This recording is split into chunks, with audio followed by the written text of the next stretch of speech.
everyone! Ano gagawa po tayo ng Graham for today's video. So tara, samahan niyo na ako. So ayun, magpe-prepare po tayo ng manga. Itong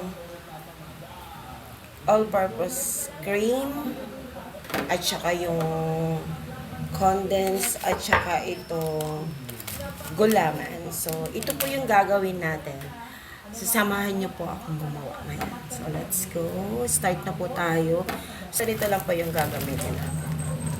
Dalawang Graham. Ganito. Dalawang pack na Graham.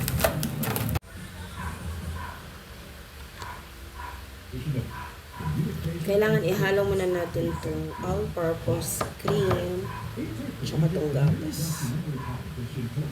Gawin tayo nitong gulaman. Pero hindi siya karamihan.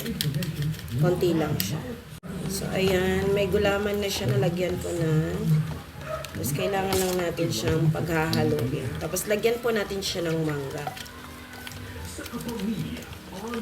So, ayun. Nailagay na natin. Ihalo natin yung biscuit at saka yung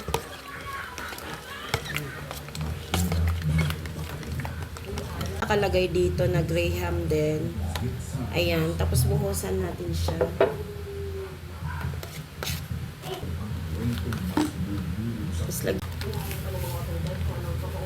Tapos lagyan natin siya ulit.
Tapos lagyan natin siya ulit.